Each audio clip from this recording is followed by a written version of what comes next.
ఇక్కడ చూసినట్లయితే ఇది ఒక జ్యూస్ షాప్ అండి. ఇక్కడ చూస్తున్నట్లయితే మనం బ్లూ సర్కిల్‌లో ఉన్నాయి మార్కెట్ దగ్గర కుళ్ళిపోయిన క్యారెట్లు అండి. ఆ కుళ్ళిపోయిన క్యారెట్‌ని చూడండి ఏ విధంగా కత్తిరించి మంచిగా ఉన్న పార్ట్‌ని ఏ విధంగా చేసి వాటిని ఫ్రిడ్జ్‌లో పెట్టి మళ్ళీ మనకి తెల్లారి 10 గంటల తర్వాత నుంచి మనం వెళ్ళినప్పుడు మనకి ఏ విధంగా జ్యూసులేసి 40, 50 రూపాయలకి అమ్మేస్తున్నారు.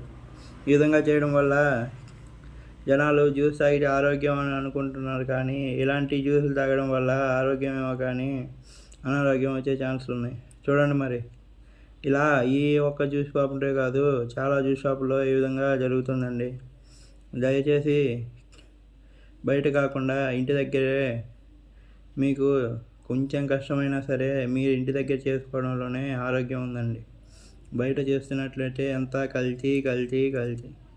మరి కల్తీ తాగి మీ ఆరోగ్యాన్ని మీరే పాడు చేసుకుంటారో లేక మీ ఆరోగ్యాన్ని మీరే రక్షించుకుంటారో అనేది మీ ఇష్టం అండి.